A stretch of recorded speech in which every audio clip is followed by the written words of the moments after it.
주님께서 여러분과 함께 또한 사제의 영과 함께 요한이 전한 거룩한 복음입니다. 주님 영광 받으소서. 주간 첫날 이른 아침 아직도 어두울 때에 마리아 막달레나가 무덤에 가서 보니 무덤을 막았던 돌이 치워져 있었다. 그래서 그 여자는 시몬 베드로와 예수님께서 사랑하신 다른 제자에게 달려가서 말하였다. 누가 주님을 무덤에서 꺼내갔습니다. 어디에 모셨는지 모르겠습니다. 마리아는 무덤 밖에 서서 울고 있었다. 그렇게 울면서 무덤 쪽으로 몸을 굽혀 들여다보니 하얀 옷을 입은 두 천사가 앉아 있었다. 한 천사는 예수님의 시신이 놓였던 자리 머리맡에, 다른 천사는 발치에 있었다. 그들이 마리아에게 여인아 왜 우느냐 하고 묻자 마리아가 그들에게 대답하였다. 누가 저의 주님을 꺼내갔습니다. 어디에 모셨는지 모르겠습니다. 이렇게 말하고 나서 뒤로 돌아선 마리아는 예수님께서 서 계신 것을 보았다. 그러나 예수님이신 줄은 몰랐다. 예수님께서 마리아에게 여인아 왜 우느냐 누구를 찾느냐 하고 물으셨다. 마리아는 그분을 정원지기로 생각하고 선생님께서 그분을 옮겨가셨으면 어디에 모셨는지 저에게 말씀해 주십시오. 제가 모셔가겠습니다 하고 말하였다. 예수님께서 마리아야 하고 부르셨다. 마리아는 돌아서서 히브리 말로 라쁘니 하고 불렀다. 이는 스승님이라는 뜻이다. 예수님께서 마리아에게 말씀하셨다. 내가 아직 아버지께 올라가지 않았으니 나를 더 이상 붙들지 마라. 내 형제들에게 가서 나는 내 아버지이시며 너희의 아버지이신 분, 내 하느님이시며 너희의 하느님이신 분께 올라간다 하고 전하여라. 마리아 막달레나는 제자들에게 가서 제가 주님을 배웠습니다 하면서 예수님께서 자기에게 하신 이 말씀을 전하였다. 주님의 말씀입니다. 그리스도님 찬양합니다. 참 예수님. 일주일에 평일 미사가 2번 있는데 두 번째 또 매일같이 와서 보면 또 공사가 진척 안 되면 속상하고 그럴 텐데 어쩌다 한번 와서 보니까 오늘은 또 진도가 나가서 오수관 또 다 묻어서 땅 덮어놓고 하는 걸 또 보셨을 것 같아요. 공사가 그렇게 진행되고 있는 것 같습니다. 오늘은 여러분도 잘 아시는 마리아 막달라 마리아라고 칭해지는 또 성녀 축일입니다. 복음서를 보다 보면 이 마리아 막달레나라는 여인은 7 마귀가 들었었던 여인이었었고 예수님께서 그 7 마귀를 쫓아내시자 예수님을 그 뒤로 따르면서 예수님 뒷바라지를 하고 예수님의 십자가 밑에까지 그리고 예수님 무덤까지 그리고 예수님의 부활의 첫 증인 예수님의 부활을 처음으로 선포하는 사람이 되었죠.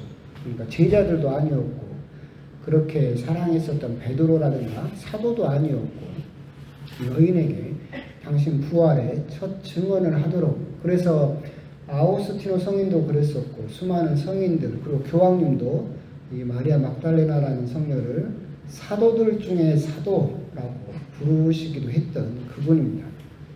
이름은 마리아죠. 마리아는 원래는 이제 여러분들이 구약 성경을 보시면 모세의 누이, 모세의 누나가 여애언자라고 되어 있는 미리암이 있습니다. 이 미리암이 마리아로 변하게 된 거죠. 그러니까 예수님도 원래 구약 성경에 따른 이름은 여호수아예요. 여호수아가 예수님 당시에 발음이 예수로 바뀌었던 것처럼 미리암이 마리아로 바뀌게 되었고 마리아의 원래 뜻은 여러 가지 해석이 있긴 하지만 가장 그래도 근거가 있는 것은 귀부인, 고귀한 부인이란 뜻을 가지고 있죠. 이름은 마리아고 뒤에 붙은 막달레나라는 것은 지명입니다. 그러니까 우리가 토마스 아퀴나스 그러면 성인 이름이 뭡니까? 토마스입니다.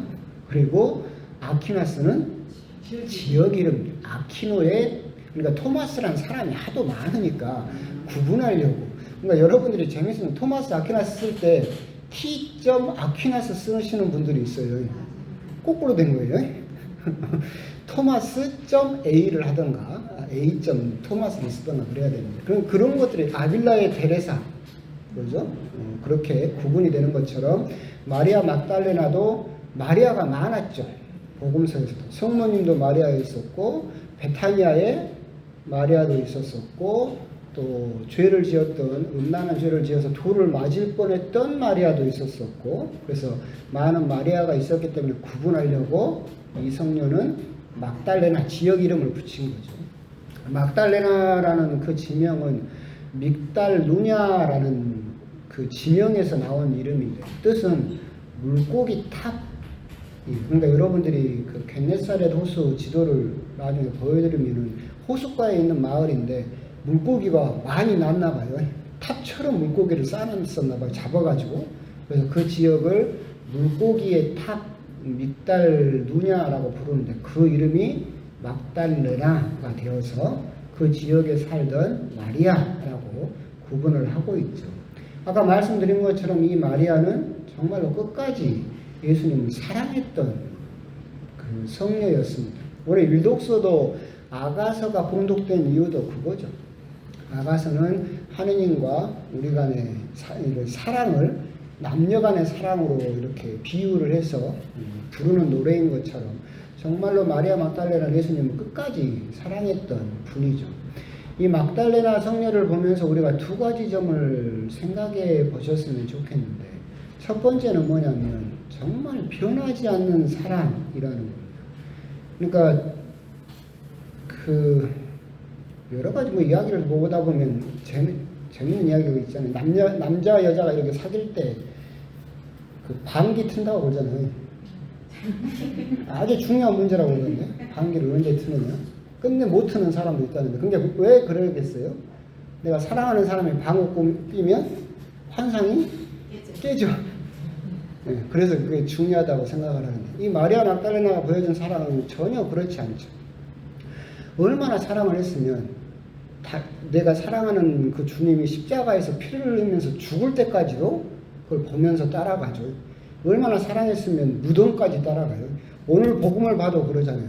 얼마나 사랑을 했으면 죽은 시신이라도 나에게 달라. 그럼 내가 그분을 따로 편하게 모시겠다. 그러니까 어떤 사랑인데 좌절과 실패 앞에서도 끝내 포기하지 않는 사랑. 이것을 우리들은 생각해 볼 수 있어야 되겠다. 우리도 역시도 신앙생활을 하면서 아까 남녀간의 사랑 이야기도 했었지만 하느님과의 신앙도 그 비슷한 경우가 많이 있죠. 하느님이 실패한 것 같고 하느님이 어떻게 보면 패배한 것 같다. 그럼 우리들은 우리 사랑을 접어버리는 경우가 참 많죠. 하느님이 하는 일이 뭐가 있느냐라고 하면서. 근데 그런 것을 굴하지 않고 끝까지 그 사랑을 지켜갔던 그 마리아 막달레나에게 예수님께서는 부활의 첫 모습을 보여주셨다라고 하는 거죠. 요즘 코로나 상황에 우리들은 이 부분도 한번 생각을 해볼 필요가 있어요. 코로나 상황에서 정말 제가 농담처럼 드리는 말씀이지만 이제 사제의 역할을 누가 하게 됐느냐면 의사가 하게 됐어요. 사람들은 이제 사제보다는 의사를 더 믿죠. 성체보다는 여러분들은 뭘 더 믿어요? 백신을 더 믿죠. 그렇게 변했어요, 전부. 그런데 그 상황에서 곰곰이 보고 있으면 하느님이 실패한 것 같죠. 예수님이 패배한 것처럼 보여요. 그래서 수많은 사람들, 수많은 신자들이 어떻게 해요? 사랑을 포기해요. 하느님이 실패한 것 같다. 하느님이 계신다면 이런 일이 있을 수 있겠느냐라고 하면서 하느님이 패배하고 예수님이 실패한 것처럼 보이기 때문에 코로나 상황에서 수많은 신자들이 그 사랑을 포기하고 접어버리고 떠나가 버렸죠. 똑같아요. 예수님의 십자가 앞에서, 예수님의 무덤 앞에서 수많은 제자들이 어떻게 했어요? 다 떠나갔어. 실패했다라고 생각을 했어. 근데 마리아 막달레나가 보여준 건 뭐예요? 하느님이 실패한 것처럼 보여도 예수님이 또는 패배한 것처럼 보인다 하더라도 그 사랑을 끝내 지켰다. 그래서 부활하신 그 영광을 볼 수 있었다라고 하는 점, 그런 점을 우리들은 첫 번째 생각해 볼 수 있어야 될 것이다. 우리들의 인간적인 눈으로, 인간적인 생각으로 하느님이 실패한 것처럼 예수님이 패배하신 것처럼 보인다 하더라도 그 사랑이 흔들리지 않고 끝까지 지켜나간다라고 한다면 예수님의 부활이라는 그 영광을 볼 수 있는 것처럼 우리 역시도 더 큰 영광을 결국은 보게 될 것이다 라고 하는 점, 그런 점이 이제 마리아 막달레나가 보여준 사랑의, 믿음의 또 첫 번째 묵상거리이지 않을까라는 생각이 듭니다. 두 번째 마리아 막달레나에게 우리가 묵상해 볼 수 있는 부분은 오늘 복음에 나오는 것처럼 예수님께서 물으십니다. 여인아 왜 우느냐? 누구를 찾느냐? 하고 물으십니다. 여러분들이 복음을 보고 있으면 재미있는 두 가지 구도가 있어요. 무엇을 찾느냐? 라고 예수님이 물어보시는 경우가 있고 누구를 찾느냐? 라고 물어보시는 경우가 있어요. 제베데의 그 부인 그리고 야고보와 요한을 데리고 예수님 앞에 오죠. 그때 예수님이 뭐라고 물어봐요? 네가 나에게 무엇을 바라느냐? 무엇을 바라느냐라고 물어봐요. 그리고 또 사람들이 당신에게 기적을 원할 때 네가 원하는 것이 무엇이냐라고 물어보죠. 근데 오늘은 마리아 막달레나에게 뭐라고 물어보세요? 누구를 찾느냐라고. 신앙은 무엇을 찾는 신앙이 있고 누구를 찾는 신앙이 있어요. 쉽게 말하면 무엇을 찾는 신앙은 뭐예요? 그렇죠. 원하는 거. 좋은 대학, 좋은 아파트, 이번에 우리 남편 승진, 아니면 내 아들 건강, 그것이 우리가 무엇을 찾는 신앙이죠.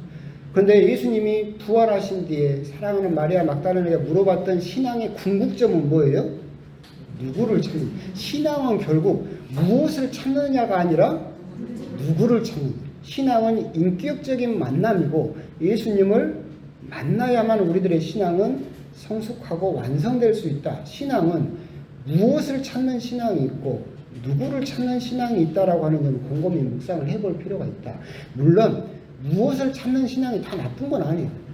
우리들의 신앙은 여러분들 곰곰이 보면 다 무엇을 찾는 신앙으로 시작을 해요. 그렇게 시작하지 않는 사람은 없어요. 저도 그렇고 다 그래요. 뭔가 필요하니까 성당을 나왔고 무언가를 바라니까 성당을 나와서 하나님을 믿고 있는 거죠. 모든 신앙은 무엇을 찾느냐로 시작해요. 하지만 죽을 때까지 무엇을 찾느냐는 신앙으로 끝나버리면 망하는 거예요. 끝까지 세상에서 원하는 것, 돈, 출세 이것을 바라고 신앙을 시작을 했는데 죽을 때까지도 돈, 출세 이것만 바라면서 내 신앙이 끝난다라고 한다면, 그래서 예수님과의 인격적인 만남이 없었다라고 한다면 그건 신앙이라고 부를 수가 없을 것이다. 그래서 오늘 마리아 막달레나 그 모습을 보면서 두 번째로 우리가 묵상해 봐야 될 부분은 마리아에게 물으셨던 예수님의 좀 어떤 특별한 질문. 이전에는 계속해서 무엇을 찾느냐, 무엇을 원하느냐라고 물어보시다가 마리아에게는 누구를 찾느냐라고 물어보셨던 그 질문의 변화점을 생각을 하면서 우리 신앙에도 무엇을 찾는 신앙이 있고 누구를 찾는 신앙이 있지만 궁극적으로 우리들이 이렇게 도달해야 되는, 이루어야 되는 신앙의 목표는 뭐다?